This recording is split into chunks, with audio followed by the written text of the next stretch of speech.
iniciando mais um destaque, uma produção da FGF TV veiculada pelo canal 14 da Multiplay, o canal universitário de Fortaleza. Hoje nós estamos recebendo em nossos estúdios a Ana Caroline Leite de Aguiar.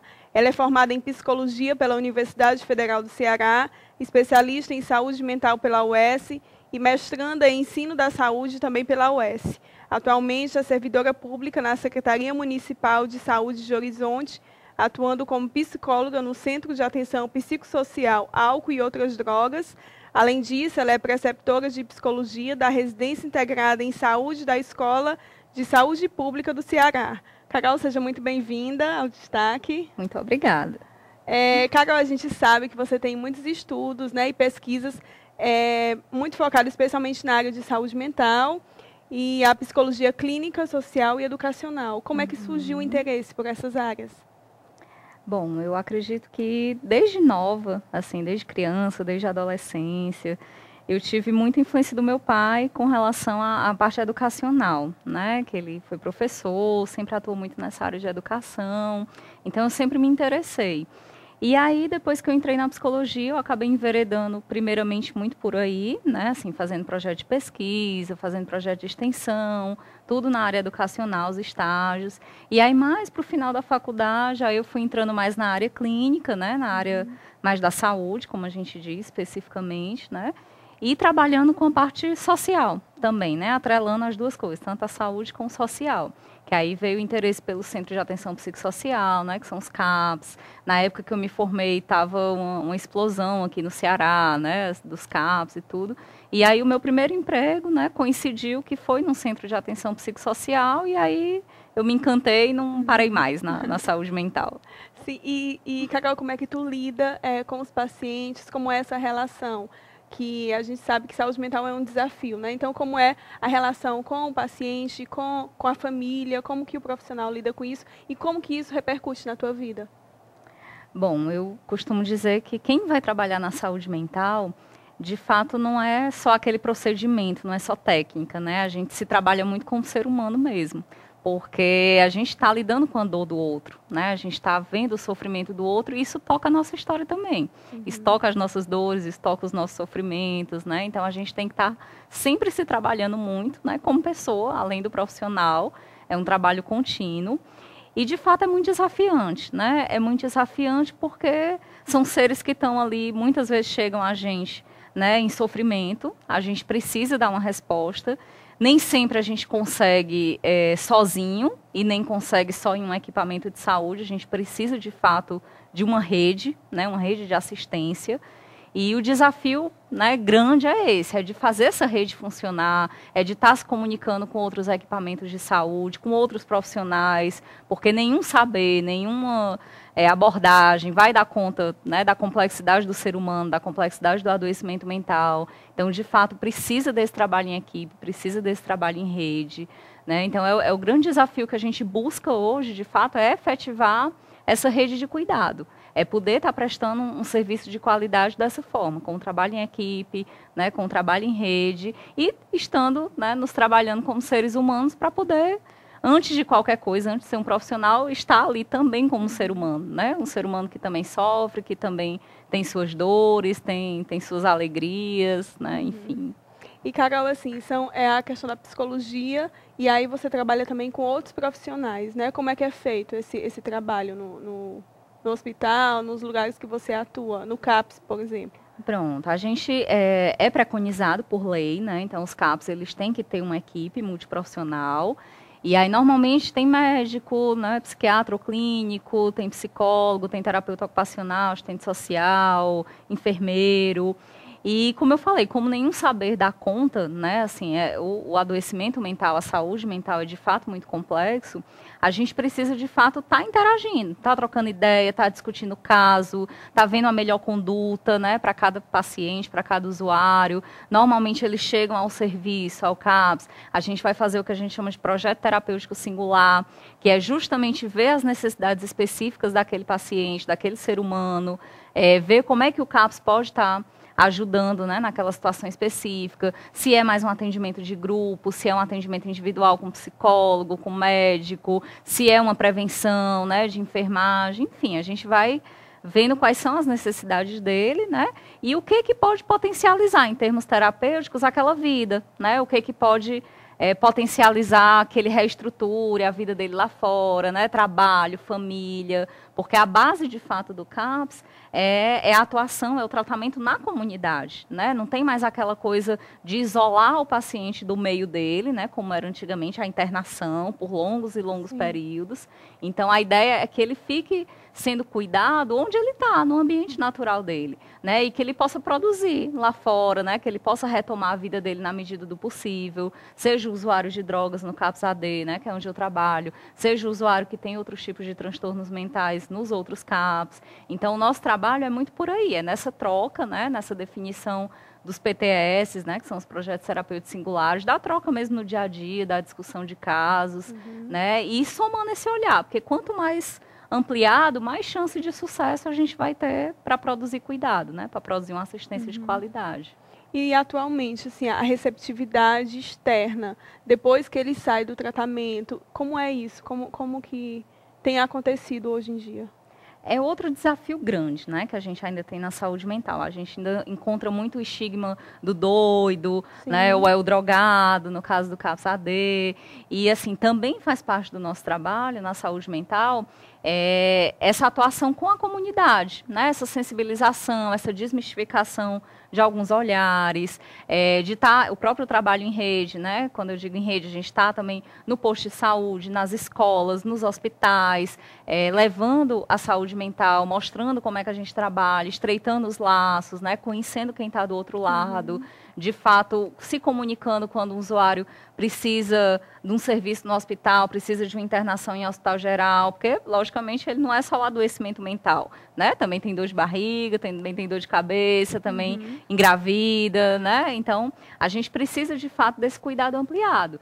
E aí, assim, trabalhando nos outros equipamentos, né? Indo até as visitas domiciliares, né? A comunidade, a gente vai trabalhando um pouco desse estigma também, sabe? Vai mostrando que não é bem assim, vai mostrando como é que é a realidade, porque aquele ser humano, ele é muito complexo, né? Às vezes a gente só vê a crise, a gente só vê a doença, e não é só isso, né? É um ser humano que tem um potencial, como qualquer outro. Né? A crise, ela é uma coisa temporária, porque quando a gente pensa no doido, a gente pensa naquela pessoa, né, quebrando tudo, agressivo.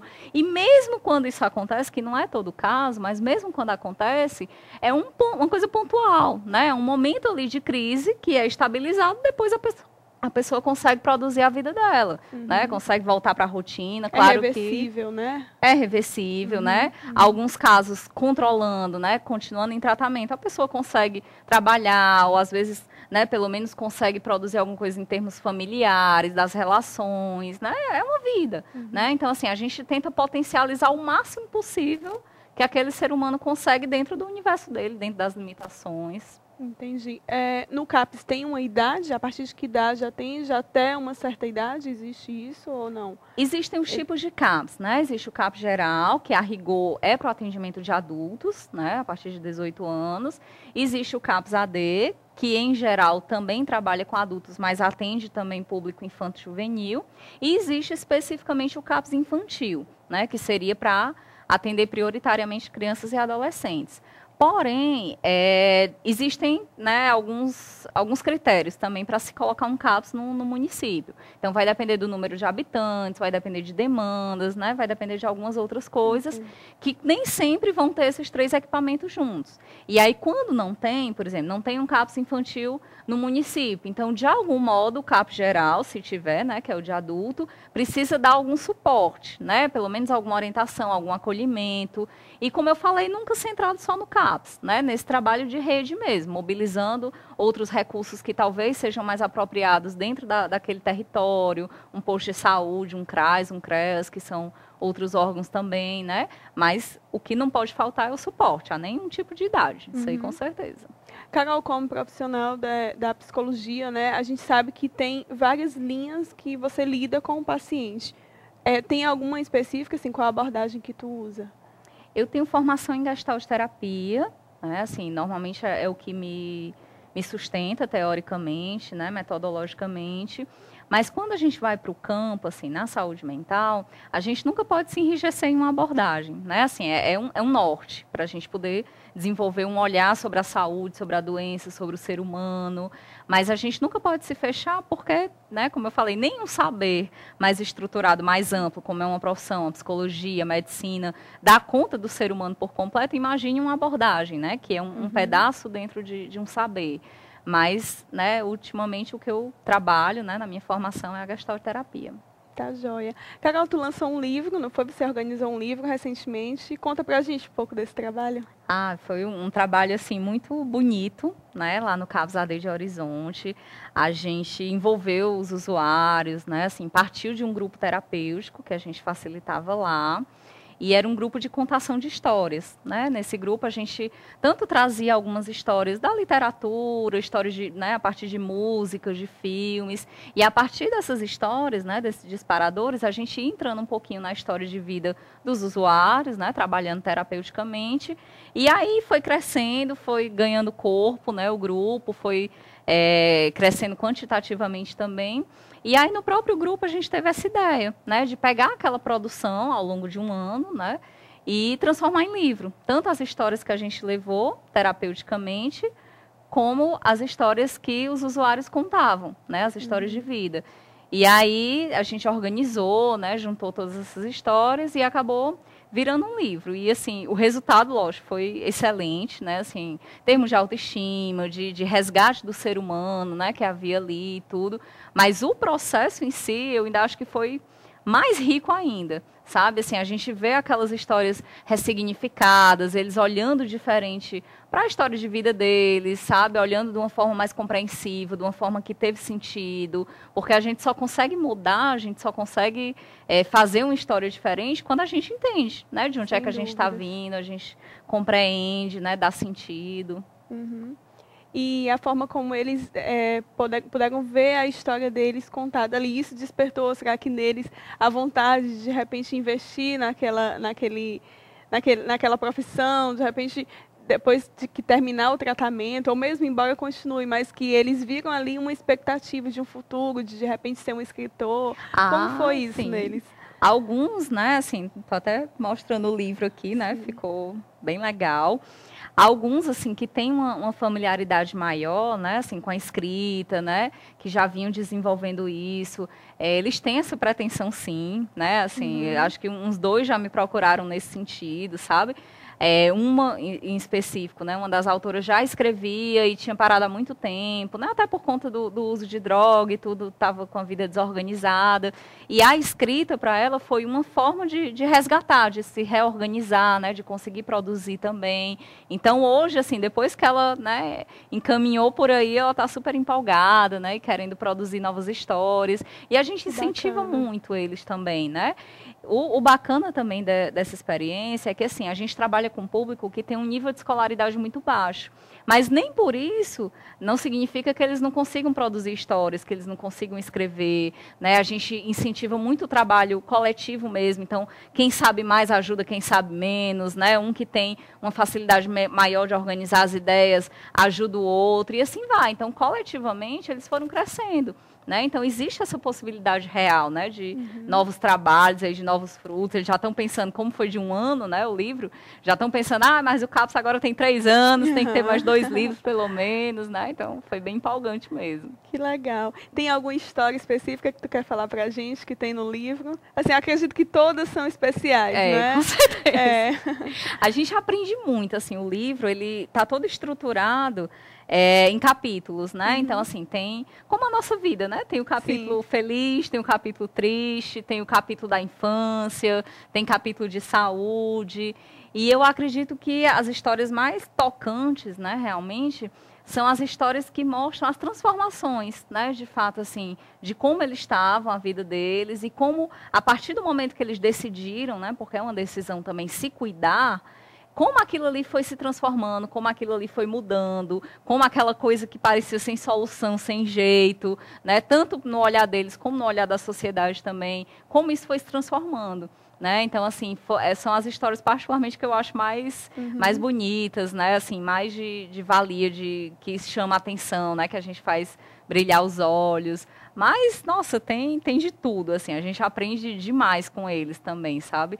A própria ideia deles de saúde, né, que a gente trabalha muito no CAPS, essa coisa, por exemplo, no CAPS AD, de que não é só, deixei de usar drogas, né, ou reduzir o uso de drogas, mas como é que aquilo ali impactou na minha vida, como é que eu reorganizei minha vida, eu voltei a estudar, voltei a trabalhar, eu constituí uma família, eu segui um sonho que eu tinha há muito tempo, né, então a gente trabalha muito com a saúde dessa perspectiva ampliada, né, não é só a ausência de doença, não é só não estar usando droga, é de fato a saúde mesmo do corpo, da mente, das relações, e eles compreendem isso muito bem, né, aos pouquinhos eles vão trabalhando isso, vão mostrando isso pra gente.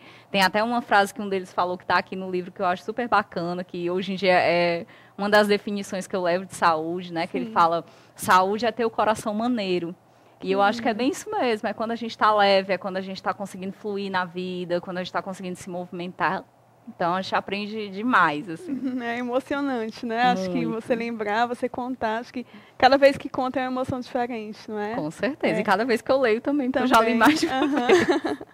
Carol, tem um CD também, além do livro? Sim, aí a gente gravou, né, um CD também, foi uma produção também dos usuários, né? Quem esteve à frente, no caso mais do CD, foi a enfermeira do serviço, que é a Denise. Ela, além de enfermeira, ela canta, né? Tem as habilidades aí musicais. E aí, junto com os usuários, também em outro grupo terapêutico, né? Que ela facilitava, ela começou a entrar por esse lado da música, que também pode ser muito terapêutico, é um recurso muito bacana, e começou a compor, né? Com os usuários, também coisas da história de vida deles. E aí, das composições, né, resolveram gravar, de fato, e virou esse produto aqui também, esse CD. Nossa, que bacana. Quem quiser adquirir, como que faz?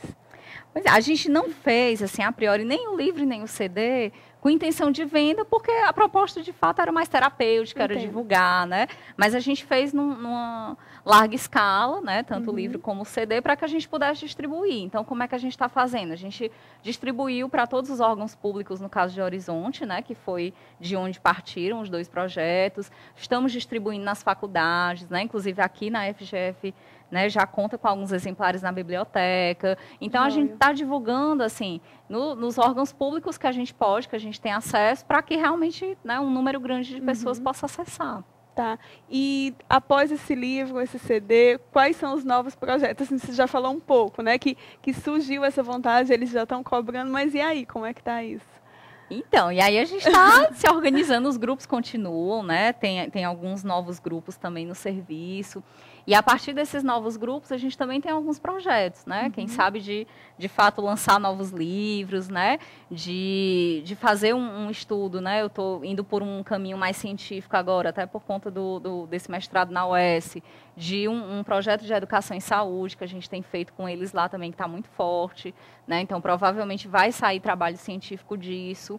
E como a gente trabalha, de fato, muito junto na saúde mental, a gente procura muito essa relação horizontal com o usuário, né, com o paciente, a ideia é que seja um trabalho, de fato, coletivo, né? Não é aquele trabalho, mesmo sendo científico, não é só dos profissionais, né? É um trabalho que envolve também os usuários, os familiares. Então, provavelmente vem um projeto aí, né, mais na linha educativa, mais na linha científica. E a gente está tentando investir também no CD número 2, no livro número 2. Assim que der, a gente vai lançando. Ótimo. Carol, assim, voltando um pouco, já que você citou, né, essa questão de que você é uma pessoa que está fazendo mestrado, está cada vez se aprofundando mais nessa área. Tem o teu interesse também de ir para a carreira acadêmica? Quais são as pesquisas que tu tem mais vontade de desenvolver na área de saúde mental? Eu gosto muito da área acadêmica, né? Sempre gostei, mesmo não estando em alguns períodos dentro da universidade, mesmo estando na assistência, eu sempre participei, né, de congresso, sempre estive nos eventos científicos, sempre estive produzindo, porque eu aposto muito nessa relação, sabe, entre academia e comunidade. E o receio que eu tenho, muitas vezes, assim, da área acadêmica, é de quando a gente se fecha, né? Aliás, num polo ou no outro, quando a gente se fecha nos muros da academia, né, da faculdade, ou quando a gente se fecha nos muros da assistência, porque eu vejo as duas coisas tão complementares que eu não consigo pensar, de fato, dissociado, né? Então, quando eu penso na área acadêmica, eu penso nessa potencialidade de estar atuando, sim, como eu já faço, né, em alguns encontros, dando aula em alguns eventos e também juntando isso com a assistência, né? Tá produzindo lá na assistência, tá levando da comunidade para a universidade, da universidade para a comunidade. Então, eu penso nessa coisa relacional, nessa perspectiva, sim, eu tenho muito interesse, estou indo por esse caminho aí, muito da educação em saúde, que também são coisas que eu não consigo pensar mais dissociado, sabe? Eu acho que fazer saúde é a gente também trabalhar com a educação, educar a comunidade, saber como se prevenir, saber como se cuidar, né? E também fazer a educação, estando nos espaços educativos, também é falar de saúde, né? Porque é uma relação muito próxima. Então, academicamente, é um caminho que eu estou trilhando mais ultimamente. E assim, a academia, a questão da pesquisa, ela te leva a colocar depois em prática o que você está estudando, né? Isso, com né? certeza. Então tem muito disso. E o que é que tu tem para deixar de mensagem para a gente, para as pessoas que estão assistindo a gente, né? Os pacientes, pessoas que se sentem chamadas até mesmo a contribuir de forma voluntária, como eles podem colocar isso em prática? O que é que tu tem para dizer para essas pessoas? Eu acho que o primeiro caminho, né, assim, para a gente trabalhar com saúde é a gente se cuidar, né? A gente cuidar do ser humano que a gente é, cuidar das nossas relações, cuidar da nossa saúde, numa perspectiva ampliada mesmo, como eu falei, né? A saúde da mente, a saúde do corpo.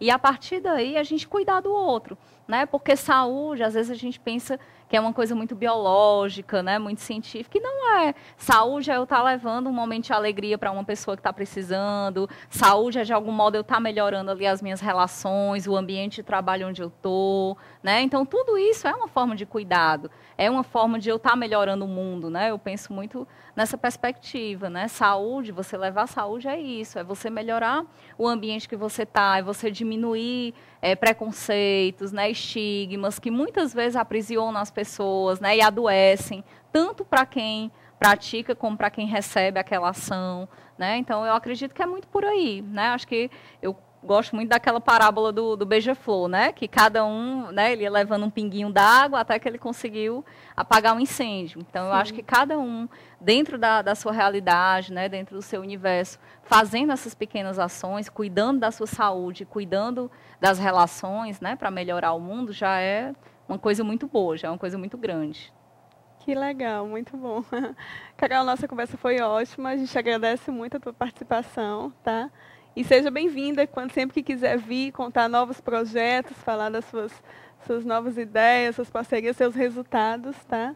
Muito obrigada. Eu que agradeço o espaço, a oportunidade, né? Muito bom vocês estarem mostrando, né, projetos tão bacanas, projetos que se destacam, né? Acho que a mídia ela tem um poder muito grande nesse sentido, né? A corrente do bem, está divulgando aí as coisas boas. Tá, ok. Muito obrigada, tá? Obrigada. Nós estamos encerrando mais um destaque. Continue conosco pelo canal 14 da Multiplay, que é o canal universitário de Fortaleza.